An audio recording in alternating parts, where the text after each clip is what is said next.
Assalamualaikum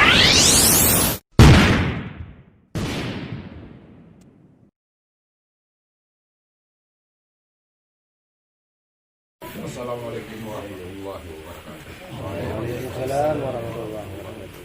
Alhamdulillah.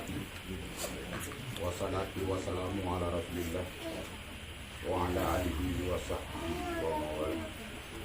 Allahumma salli ala sayyidina Muhammad wa ala alihi wa sahbihi ajmain.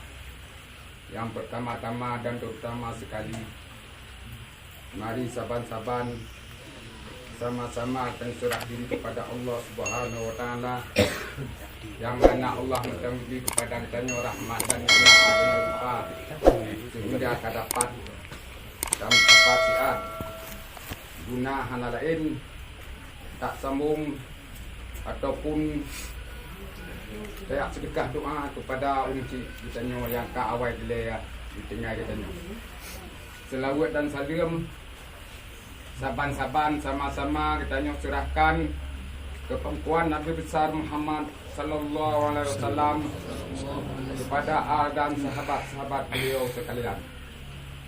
Yang kami muliakan Pak Besi dalam kampungnya dan Sekdes, kepala dusun dan seluruh kaur-kaur Gonya Mamadu. Yang kami muliakan Tunku Imum dan seluruh jajaran-jajaran Gonyan Mamadu. Yang kamu muliakan Tuha Pet, Tuha Lapan, Tuha Adat, Tuha Pakat yang di dalam kampungnya Mamadu. Yang kamu muliakan Ketua Pemuda, Ibu PKK, Pemuda dan Pemudi dan seluruh yang di dalam kampungnya Mamadu.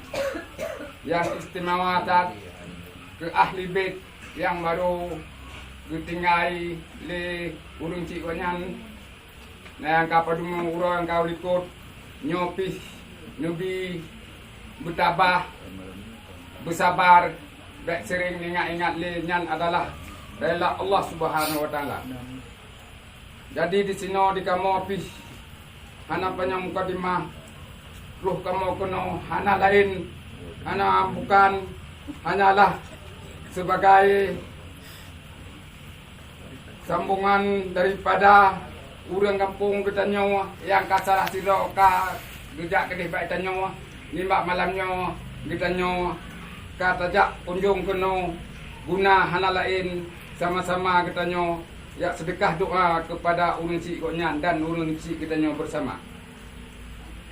Jadi ya Allah leputruh kepalanya yang kali kita baca benar, mulai dari tahliliyah, samadiyah dan menutup benar dengan doanya. Ya Allah, leputruh ke doa kamu nyo memadum di sisi rona ya Allah. Ya Allah, Nabi unsi kamu nyo ya Allah. Baik Nabi dia sabah lubang daripada lubang neraka ya Allah. Ya Allah, Nabi unsi kamu nyo ya Allah, sabah kubun daripada kubun surga ya Allah. Ya Allah, Nabi ya Allah, nyo Gonyan di sisi ni ya Allah di surga Jannatun Naim. Tameh je sarang-saring yang penting biluk yang barat.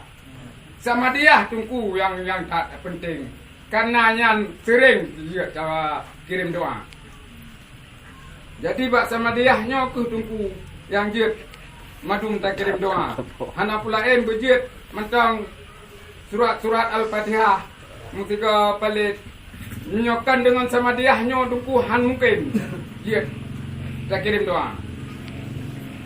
Jadi di sini di kamu pi hana panjang le mukadimah. Kadang-kadang dari kamu bunuh salah siro daripada kita nyo rame-rame nyo bunuh. Nah kadang-kadang hana sopan dengan tungku. Kadang-kadang ka ibarat pegah bunuh dalam ujiannya anam turi tungku nyo pih kamu laki maaf beribu maaf. Nuku maaf ke Mamadu nyo kadang-kadang kesalahan daripada urun kamu nyo Mamadu. Catet padang tutung orang kilih. Eno ke kamu pabe malam pi kadula. Pat kata-kata yang hana salah. Lain bak kata Allah dengan kata Nabi. Assalamualaikum warahmatullahi wabarakatuh. Waalaikumsalam.